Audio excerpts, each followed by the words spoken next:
Penguasa Kuil Surgawi. Bab 73. Pada pukul 4 sore, Xiao Tians mengantar Xiao Xiao ke Kabupaten Qihong, kota Qianjiang, sementara Gao Weiwei diseret ke kota oleh Shen Yuxuan. Xiao Tians tidak membiarkan Gao Weiwei dan yang lainnya mengikuti. Pada saat Xiao Tians tiba, Shen Qingtian sudah bergegas kembali. Setelah dia turun dari pesawat, dia memanggil konvoi langsung dari keluarga Shen, termasuk lebih dari selusin keluarga Lincoln, dan 100 atau 200 anggota paling elit dari keluarga Shen. Kekuatan keluarga Shen. Tuan. Setelah Xiao Tians memarkir mobil, Shen Qingtian dengan hormat membukakan pintu mobil untuknya, dan kemudian meminta Xiao Tians untuk masuk ke dalam Lincoln yang luas di tengah dengan penuh hormat. Saat berikutnya, sirene kendaraan patroli terdengar. Hou Zonghua, Direktur Departemen Survei Kota Qianjiang, segera keluar dari mobil dan berlari menuju Lincoln tempat Xiao Tians berkendara dengan tergesa-gesa. Tuan, maaf, itu karena saya tidak mengelolanya dengan baik, jadi, jangan khawatir, Tuan, saya telah mengumpulkan ribuan pasukan elit. Tidak peduli seberapa kuat lawannya, saya akan menghancurkan mereka sepenuhnya. Geng hari ini. Jangan khawatir, Tuan. Saya berjanji. Saya berjanji. Seperti yang dikatakan Hou Zonghua, keringat dingin terus mengalir di sisi wajah dan punggungnya. Jendela Lincoln yang diperpanjang perlahan diturunkan, lalu berhenti setelah diturunkan kurang dari setengahnya. Xiao Tians duduk di dalam mobil dan tidak berkata apa-apa, dia hanya menatap Hou Zonghua dengan dingin. Setelah melihat Hou Zonghua beberapa saat, jendela mobil kembali terangkat. Hou Zonghua berdiri di sana tertegun sejenak, lalu buru-buru berlari kembali ke mobilnya, mengambil walkie-talkie dan berteriak, cepat, cepat, semuanya, pergi ke desa Hongxi di bawah Kabupaten Qihong secepat mungkin. Helikopter bersenjata diberangkatkan terlebih dahulu, tim seluler khusus terlebih dahulu. Ingat, jika lawan berani melawan, bunuh dia di tempat. Hou Zonghua melirik konvoi Shen Qingtian, dan dia menjadi semakin cemas. Saat Hou Zonghua selesai berbicara, 8 helikopter bersenjata milik Divisi Patroli Langit Kota Qianjiang lepas landas ke langit di beberapa ruang terbuka besar di sekitar Kabupaten Qihong. Semuanya duduk bersama personel paling elit dari Divisi Patroli Langit, yang memiliki aura prajurit yang dingin dan tegas. Pada saat ini, semua mata prajurit dipenuhi es. Dengan niat membunuh di mata mereka, saat berikutnya 8 helikopter bersenjata, seperti burung elang, terbang menuju desa Hongxi 80 mil jauhnya. Di darat, iring-iringan mobil Shen Qingtian dipacu dengan tenaga kuda maksimal, melaju menuju desa Hongxi. Jalan sudah diblokir, sehingga kecepatan iring-iringan mobil langsung ditingkatkan hingga maksimal. Di dalam mobil Lincoln yang diperpanjang di tengah iring-iringan mobil, Xiao Tians menggendong Xiao Xiao dengan tenang. Berkata, jangan khawatir, Xiao Xiao, kita akan segera bertemu Sister Xiao Hong. Jangan khawatir, ayah telah berjanji kepadamu bahwa Sister Xiao Hongmu akan baik-baik saja. Ya, ayah, saudari Xiao Hong akan baik-baik saja, dia akan baik-baik saja. Xiao Xiao mengepalkan tangannya erat-erat dan mengangguk ke arah Xiao Tians. Di jalan raya, iring-iringan mobil Shen Qingtian melaju menuju desa Hongxi. Bahkan di jalan kabupaten kecil ini, ia melaju dengan kecepatan lebih dari 100 pulsa Zonghua. Di belakang, 8 helikopter bersenjata datang dari belakang di langit, lalu menyusul konvoi di bawah dan langsung menuju desa Hongxi. Suasana yang sangat dingin menyebar di jalan-jalan kabupaten di Kabupaten Qihong. Saat dia semakin dekat ke desa Hongxi, mata Xiao Tians menjadi lebih dingin. Penyelamat putrinya akan mati jika dia menyentuhnya. Desa Hongxi adalah sebuah desa kecil yang terletak di pegunungan di sebelah timur Kabupaten Qihong di bawah kota Qianjiang. Terdapat beberapa batu merah jauh di pegunungan di desa tersebut, sehingga desa tersebut dinamakan desa Hongxi. Apalagi desa Hongxi sangat miskin dan terpencil, hanya ada pegunungan di desa tersebut, dan jalan pegunungan tidak terjal. Tidak ada industri pilar di desa tersebut, paling banyak hanya 2 atau 3 ribu dolar. Oleh karena itu, anak-anak muda di desa Hongxi hanya bisa keluar bekerja. Xiao Hong adalah salah satu dari sedikit mahasiswi di desa Hongxi, dan satu-satunya mahasiswi yang meninggalkan pedesaan. Jadi meskipun Xiao Hong adalah seorang perempuan, orang tuanya tetap sangat mendukungnya untuk melanjutkan kuliah. Biaya kuliahnya terlalu tinggi dan biaya di kota terlalu mahal, jadi Xiao Hong bekerja paruh waktu di universitas sementara orang tuanya bekerja keras di luar. Namun kemalangan tidak pernah datang sendirian, ayahnya meninggal dalam kecelakaan mobil di kota pada tahun pertama kuliahnya. Penyelesaian setelah kematian ayahnya merupakan pengeluaran besar lainnya. Adapun pengemudi penyebab kecelakaan sudah terlanjur melarikan diri. Dan ibunya menanggung semuanya sendiri. Di kota Qianjiang, dia bekerja keras untuk mendapatkan uang dan menabung untuk biaya sekolah putrinya. Jangan berpikir bahwa mahasiswi dari daerah pedesaan akan menjadi yang terbaik di universitas luar dan menerima beasiswa penuh. Kenyataannya, ada contoh seperti itu, namun sangat jarang. Sebagian besar mahasiswa yang tinggal di pedesaan memiliki kekurangan dalam sumber daya pendidikan, penglihatan, mentalitas, dan lain-lain, seperti yang mereka terima sejak masa kanak-kanak. Oleh karena itu, ada baiknya bagi sebagian besar mahasiswa dari daerah pedesaan untuk belajar di universitas, namun tidak semuanya dapat mencapai posisi terbaik. Oleh karena itu, Xiao Hong harus bekerja belajar dan bersekolah pada waktu yang sama, namun uangnya masih belum cukup. Sedikit uang yang tersisa dari keluarganya digunakan untuk mempersiapkan dia kuliah dan juga digunakan untuk menguburkan ayahnya. Jadi ibunya tidak punya pilihan selain pergi ke tambang di kota dan meminjam uang. Tentu saja, saya tidak meminjam terlalu banyak. Saya hanya meminjam 40.000 yuan, membayar kembali 10.000 yuan kepada kerabat, dan meninggalkan sisa 30.000 yuan untuk Xiao Hong kuliah.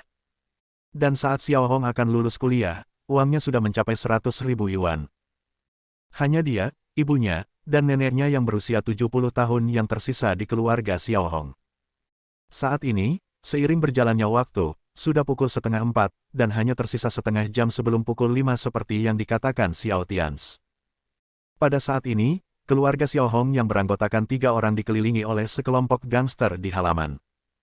Ibu Xiao Hong berlutut di tanah di depan para gangster itu, menangis dan memohon agar mereka memberi mereka sedikit lebih banyak rahmat. Wajah Xiao Hong juga bengkak dan matanya merah. Neneknya yang sudah tua terbaring di tanah dengan putus asa. Neneknya sudah membuat rencana. Jika bajingan ini benar-benar ingin membawanya pergi dengan paksa dari mereka hari ini. Gunakan kematianmu sendiri sebagai imbalan atas penyelidikan divisi Tianxun. Xiao Hong secara alami tahu apa yang dipikirkan neneknya, dan dia merasa sedih dan marah. Saat ini, dia memandang pemimpin gangster bernama Heizi dengan dingin dan berkata, saya baru saja membayar Anda kembali 20.000 yuan beberapa hari yang lalu, dan ibu saya meminjamkan Anda total 30.000 yuan. Sekarang Anda sebenarnya menginginkan 100.000 yuan lagi, dan kamu masih bukan manusia. Ya, Xiao Hong mendapatkan kembali 20.000 yuan dari rumah sakit. Karena Tianyi langsung membayarnya 100.000 yuan untuk rawat inap saat itu, dan memberinya kamar single terbaik. Dia sangat membutuhkan uang, jadi sebelum lukanya benar-benar sembuh, dia dikeluarkan secara paksa dari rumah sakit dan memohon kepada pimpinan rumah sakit untuk mengembalikan sejumlah uangnya. Saat ini, gangster bernama Heizi sedang bermain dengan pisau mengilap di tangannya dan berkata, haha, itu tidak cukup. Apa aku memaksamu untuk meminjam uang?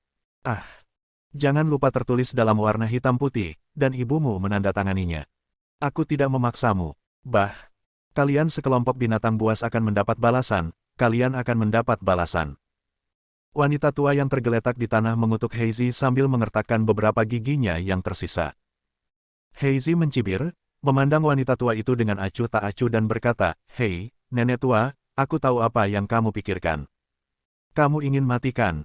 Hehe, jangan khawatir, kamu bahkan tidak bisa mati di depan kami. Jika kamu ingin mati, setidaknya kamu harus mati.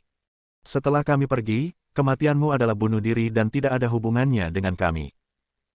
Setelah selesai berbicara, Heizi melihat ke arah penduduk desa di kejauhan di luar halaman sekitar, mencibir dan berkata kepada wanita tua itu, haha, nyonya tua, kamu tidak benar-benar berpikir bahwa penduduk desa yang pemalu di desamu ini sama penakutnya dengan tikus.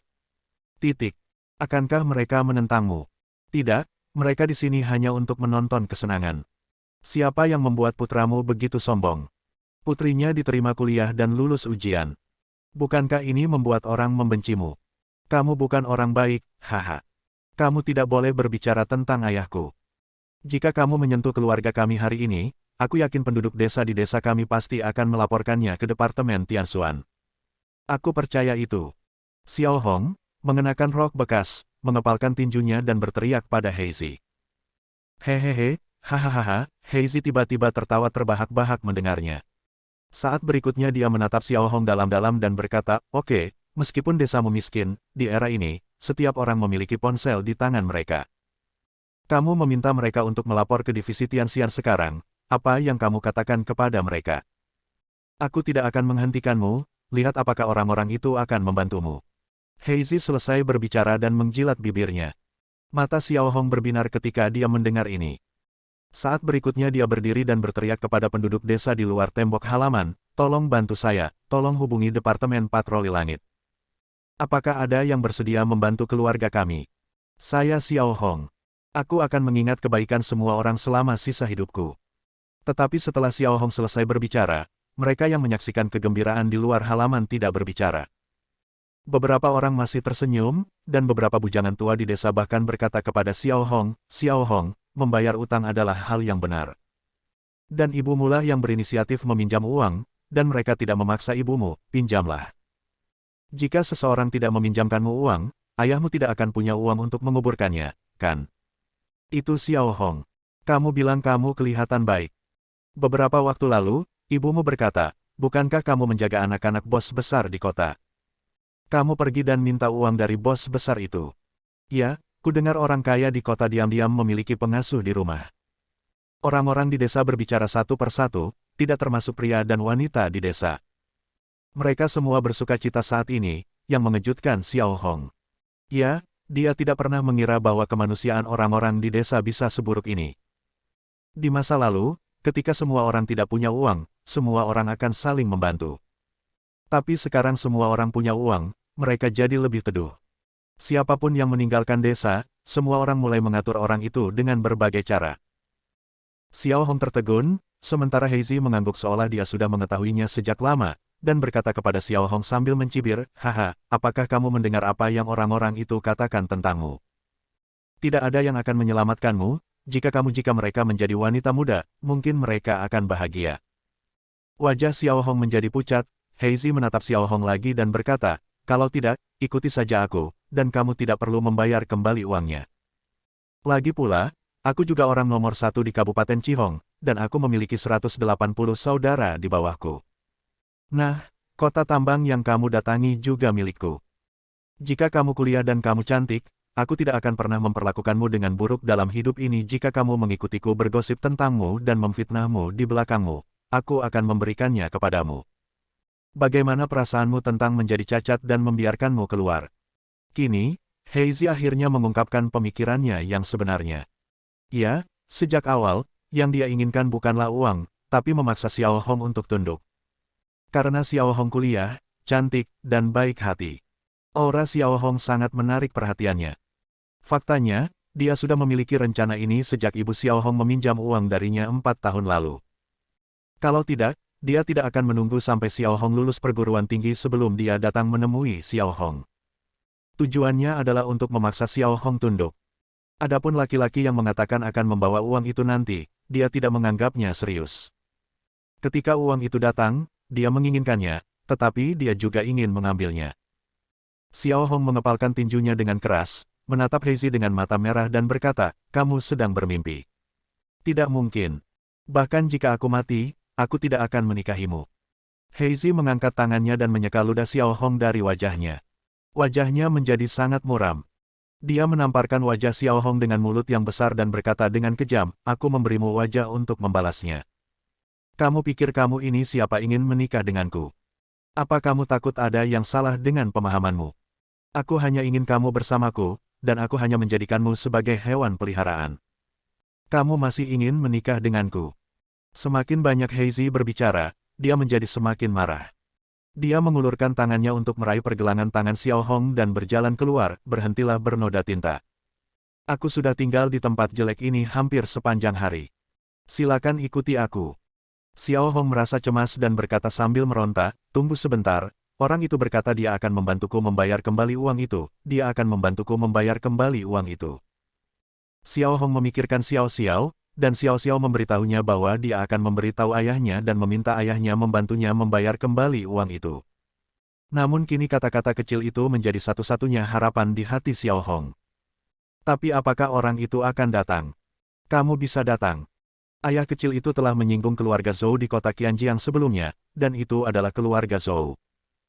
Xiao Hong, yang telah dirawat di rumah sakit dan hanya anggota masyarakat kelas bawah, tidak mengetahui bahwa keluarga Zhou hancur total setengah bulan yang lalu.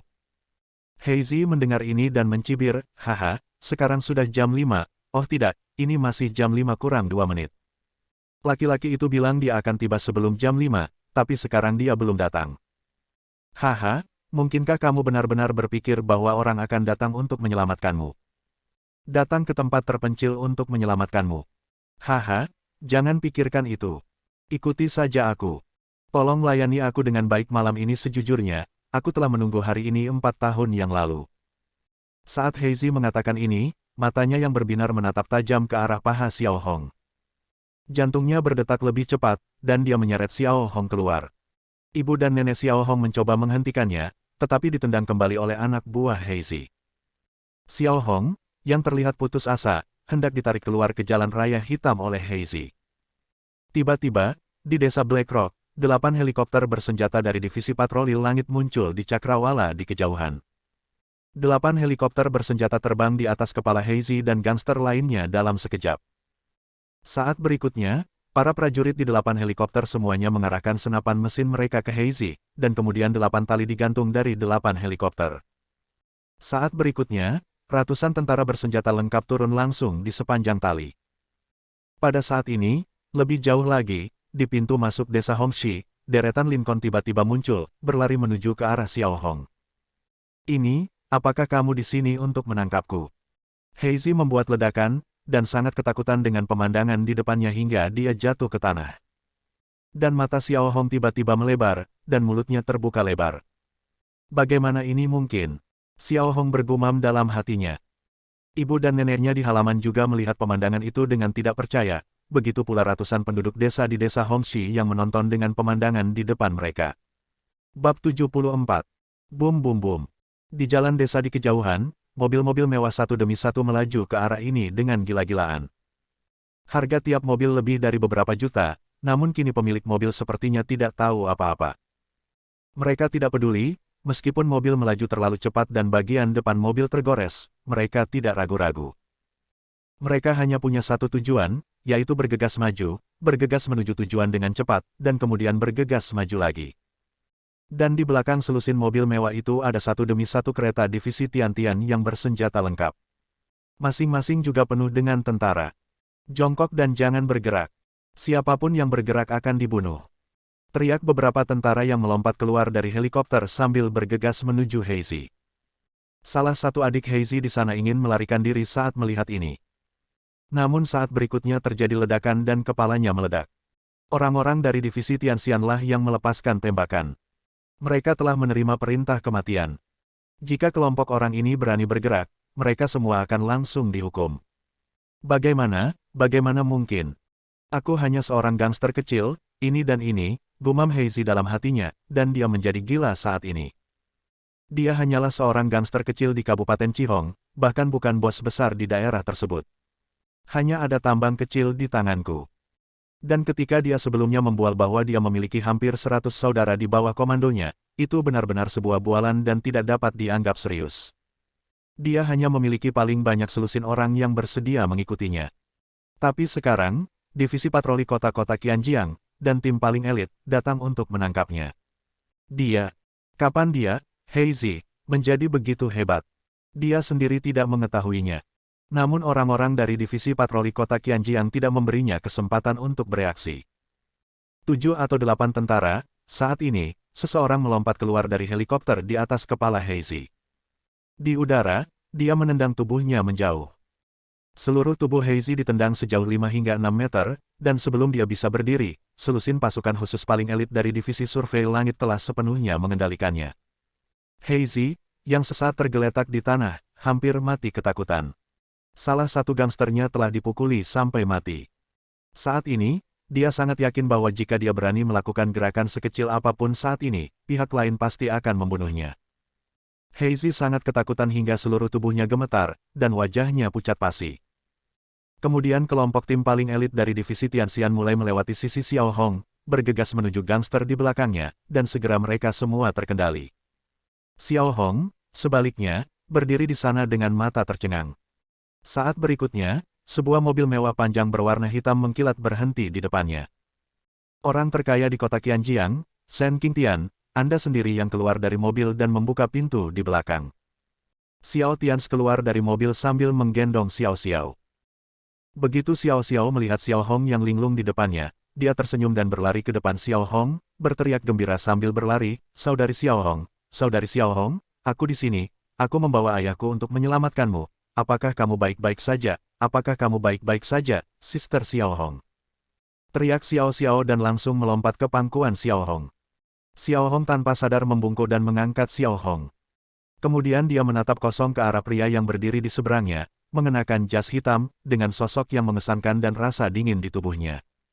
Shen Qingtian berdiri dengan hormat di depan pria yang merupakan ayah kecil itu. Shen Qingtian, bukankah dia orang terkaya di kota Qianjiang? Dia sejajar dengan Zhou Zhenghao. Mengapa dia begitu menghormati ayah Xiao Xiao? Karena menurutnya, mereka, orang terkaya di kota Qianjiang dan salah satu orang paling berkuasa, bertingkah sangat rendah dan rendah di depan ayah kecil mereka. Namun saat berikutnya terjadi sesuatu yang mengejutkan Xiao Hong, keluarganya, dan penduduk desa Hongxi. Ratusan tank dari divisi patroli langit kota Qianjiang juga datang. Saat berikutnya, ratusan personel divisi patroli langit melompat keluar dari tank dan mulai menyebar ke segala arah. Hou Zonghua, Direktur Departemen Survei Kota Qianjiang, berdiri di belakang Xiao Tians dengan gugup, menundukkan kepalanya dan berkata, "Tuan, maaf, situasinya telah terkendali." Termasuk targetnya adalah sebuah tambang kecil di Kabupaten Qihong, yang memiliki juga sudah ditutup, dan semua orang yang terlibat telah ditangkap. Yah.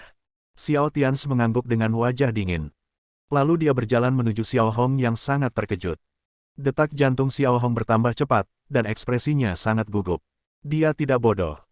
Dia telah melihat foto Shen Qingtian, orang terkaya di kota Qianjiang, dari internet. Kepala Departemen Patroli Langit adalah Direktur Departemen Survei Langit Kota Qianjiang, tetapi sekarang dua tokoh besar di matanya sangat menghormati ayah Xiao Xiao. Jadi, identitas seperti apa yang seharusnya dimiliki ayah kecil itu? Dia tidak berani memikirkannya, tetapi dalam hatinya dia yakin bahwa ayah kecilnya benar-benar orang yang hebat. Pada saat ini, sosok sebesar itu sedang berjalan ke arahnya. Kamu, Xiao Hong melihat Xiao Tians berjalan ke arahnya. Dia membuka mulutnya dan ingin menyapa Xiao Tians, tapi dia tidak bisa mengucapkan satu kalimat pun secara lengkap karena rasa gugup yang luar biasa di dalam hatinya. Karena saat ini pemandangan di sini sungguh mengagetkan dan menakutkan. Ratusan tentara dari divisi patroli langit tersebar berjaga-jaga, lebih banyak dari jumlah penduduk desa di desa mereka. Dan di samping selusin mobil mewah yang dipimpin oleh mereka, ada lebih dari 100 pengawal berdiri dengan tenang saat ini, menunggu pesanan kapan saja. Bukan hanya Xiao Hong, tapi seluruh penduduk desa di desa Hongxi yang hadir pun ketakutan. Xiao Tians menghampiri Xiao Hong, mengerutkan kening dan melihat wajahnya yang merah dan bengkak, dan berkata, "Maaf, kami tertunda beberapa saat dalam perjalanan. Kami datang dari Beijing, dan jaraknya agak jauh. Apakah kamu baik-baik saja?" "Oh, ngomong-ngomong, aku Xiao Tians, aku ayah Xiao Xiao. Akhir-akhir ini Xiao Xiao memberitahuku bahwa kamu merawatnya selama 3 hari itu." Mendengar ini, Xiao Hong segera melambaikan tangannya dan berkata, "Tidak. Aku baik-baik saja. Tuan Xiao, terima kasih sudah datang." Xiao Tians mengangguk dan menatap ke belakang Xiao Hong dengan cemberut. Saat ini, dua orang sedang berjalan di belakang Xiao Hong, saling mendukung. Yang satu adalah seorang wanita tua dan yang lainnya adalah ibu Xiao Hong. Ketika Xiao Hong melihat Xiao Tians melihat ke belakang, dia segera memperkenalkan Xiao Tians, "Tuan Xiao, ini ibuku, dan aku nenekku." Kemudian Xiao Hong memperkenalkan ibu dan neneknya, "Bu, nenek, pria ini adalah ayah kecil, gadis kecil yang sangat bijaksana yang saya rawat ketika saya bekerja paruh waktu." Setelah mendengar ini, ibu dan nenek Xiao Hong berlutut di depan Xiao Tians dan berterima kasih kepada Xiao Tians sambil menangis. Xiao Tians mengangkat matanya dan buru-buru melangkah maju untuk membantu kedua orang tua itu berdiri. "Bibi, nenek, kamu tidak boleh melakukan ini. Ini yang harus saya lakukan. Saya pernah berada di luar wilayah sebelumnya. Jika Xiao Hong tidak menjaga Xiao Xiao, aku mungkin telah kehilangan Xiao Xiao. Xiao Hong adalah dermawan dan akan menjadi saudara perempuanku mulai sekarang. Bangunlah dengan cepat, bangunlah dengan cepat." Ibu Xiao Hong terus meminta maaf kepada Xiao Tians. Dia adalah wanita tidak berpendidikan dan bodoh yang tidak tahu harus berkata apa kepada pria besar seperti Xiao Tians. Neneknya juga menangis, wajahnya pucat, namun ada sedikit kelegaan di matanya. Melihat situasi mereka berdua tidak baik, Xiao Tians mengedipkan mata pada Shen Qingtian. Saat berikutnya, lebih dari selusin staf medis yang membawa peralatan medis bergegas mendekat. Ibu dan nenek Xiao Hong ditarik ke halaman untuk berbagai pemeriksaan. Apakah ada luka lain di tubuhmu? Jangan berbohong padaku. Xiao Tians menatap Xiao Hong lagi dan berkata. Xiao Hong menggelengkan kepalanya dan berkata, tidak, jangan lagi, terima kasih Tuan Xiao. Xiao Tians mengangguk dan berkata, ya, nama keluarga Anda adalah Xiao, dan Anda bermarga sama dengan saya. Jika Anda tidak menjaga Xiao Xiao sebelumnya dan meminta Xiao Xiao menelepon saya untuk melaporkan berita tersebut, saya pikir saya akan menyesalinya di hidupku. Mulai sekarang, kamu bisa memanggilku kakak laki-laki tertua. Aku mengenalmu sebagai saudara perempuanku. Xiao Hong gemetar dan memandang Xiao Tians dengan tidak percaya dan bertanya, Tuan Xiao, apakah tidak apa-apa? Dengan statusku sepertimu. Aku bilang ya, oke. Wajahmu terlalu bengkak. Kamu bisa membawa Xiao Xiao masuk dan membiarkan dokter memeriksamu. Kamu tidak perlu khawatir tentang masalah eksternal ini. Aku akan mengurusnya. Xiao Tians berkata pada Xiao Hong. Baiklah, terima kasih kakak Xiao. Xiao Hong mengangguk, lalu berbalik dan kembali ke halaman rumahnya sambil menggendong Xiao Xiao. Setelah dia masuk, pintu halaman rumah Xiao Hong ditutup oleh dua tentara dari divisi Tianxun. Jantung Xiao Hong berdetak lebih cepat, dan keterkejutan di hatinya tidak bisa tenang sama sekali. Setelah dia kembali ke halaman rumahnya sambil menggendong Xiao Xiao, dia, ibu, dan neneknya saling memandang dan melihat keterkejutan di mata satu sama lain. Tetapi mereka bertiga dalam keadaan linglung dan terkejut, tetapi Xiao Xiao tersenyum bahagia, hehe, saudari Xiao Hong, kamu lihat apa yang aku katakan itu benar. Ayah dan aku di sini untuk menyelamatkanmu. Jangan khawatir, dengan ayah di sini, kami akan aman mulai sekarang. Tidak ada orang jahat yang berani menindas kakakku lagi. Xiao Hong gemetar ketika mendengar ini, memandang Xiao Xiao dan bertanya, Xiao Xiao, bisakah kamu memberitahuku, siapa ayahmu? Saat Xiao Hong selesai berbicara, ibu dan neneknya juga memandangnya. Bagaimanapun, anak-anak tidak bisa berbohong. Bukan hanya mereka bertiga, tapi juga lebih dari selusin staf medis di rumah sakit. Anda harus tahu bahwa mereka juga adalah dokter terbaik di kota Qianjiang status tinggi. Namun pada siang hari ini, dekan mereka secara pribadi segera memberi perintah kepada mereka untuk mengikuti iring-iringan mobil keluarga Shen ke suatu tempat. Dan ketika mereka mengikuti iring-iringan mobil keluarga Shen ke Kabupaten Qihong, mereka benar-benar melihat Shen Qingtian, yang sekarang menjadi orang terkaya di kota Qianjiang, dan Hou Zonghua, Direktur Departemen Patroli Kota Qianjiang. Dan kemudian terjadi sesuatu yang sangat mengejutkan mereka. Ketika seorang pria menggendong seorang anak muncul, apakah itu Shen Qingtian atau Hou Zonghua, dua tokoh paling berkuasa di kota Qianjiang, mereka semua sangat menghormati pria itu. Jadi sekarang, ketika Xiao Hong bertanya pada Xiao Xiao, mereka semua memandang Xiao Xiao serempak, dan mereka juga ingin tahu jawabannya. Ketika Xiao Xiao melihat begitu banyak orang memandangnya dan menunggunya memberitahukan identitas ayahnya, dia sangat senang dan merasa cukup bangga. Jadi dia membusungkan dada kecilnya dan berkata, kakak, aku tidak tahu secara spesifik. Tapi aku mendengar orang lain memanggil ayahku, Dewa Perang. Dan saudari, izinkan aku memberitahumu, beberapa hari yang lalu, ayah adalah masih di sana di kota Beijiang. Saya mengadakan pernikahan untuk ibu saya. Itu adalah pernikahan yang sangat besar. Banyak orang yang menghadirinya, dan banyak paman yang merupakan tentara juga hadir di sana. Boom! Saat kata-kata itu keluar, Xiao Hongteng segera berdiri, dan staf medis juga berdiri karena terkejut. Ayah dari anak ini sebenarnya adalah dewa perang dari kerajaan naga. Pada saat ini, mereka akhirnya mengerti mengapa Shen Qingtian, orang terkaya di kota Qianjiang, dan Hou Zonghua, Direktur Departemen Survei Langit, sangat menghormati Xiao Tians. Xiao Xiao, kamu bilang ayahmu adalah dewa perang. Xiao Hong bertanya pada Xiao Xiao dengan sangat tidak percaya. Xiao Xiao mengangguk penuh semangat dan berkata, ya, ibu selalu memberitahuku bahwa ayahku adalah pahlawan yang tak tertandingi. Saudari Xiao Hong, menurutmu apakah ayahku adalah pahlawan yang tak tertandingi? Ya, Xiao Xiao, ayahmu benar-benar seorang pahlawan, sungguh. Dan orang yang luar biasa baru saja mengatakan bahwa dia akan mengenalinya sebagai saudara perempuannya. Itu adalah saudara perempuan dari Dewa Perang. Dan dia, Xiao Hong, akan memiliki saudara laki-laki yang merupakan dewa perang mulai sekarang. Saudara laki-laki dari pahlawan yang tak tertandingi. Xiao Xiao tersenyum dan berkata kepada Xiao Hong, hehe, Saudari Xiao Hong, ayahku baru saja berkata bahwa kamu akan menjadi saudara perempuannya mulai sekarang. Dengan begitu, saudari Xiao Hong akan memiliki ayahnya untuk melindunginya, dan orang-orang jahat itu tidak akan pernah berani menindas saudari Xiao Hong lagi. Saudari Xiao Hong, kamu tidak perlu takut lagi, ayah sangat luar biasa. Ketika Xiao Xiao memikirkan tentang Xiao Tians, dia merasa sangat bangga, itu adalah ayah kecilnya, pahlawan yang tiada taraf. Bas. Dalam sekejap, Xiao Hong menangis. Tidak ada yang berani mengganggunya lagi. Dia menarik napas dalam-dalam dan berkata kepada Xiao Xiao dengan air mata berlinang, Xiao Xiao, terima kasih, terima kasih. Xiao Hong menitikkan air mata lagi untuk beberapa saat. Hidupnya sangat sulit, begitu pula kehidupan Xiao Xiao sebelumnya. Dan dia dan Xiao Xiao bertemu ketika nasib mereka paling menyedihkan.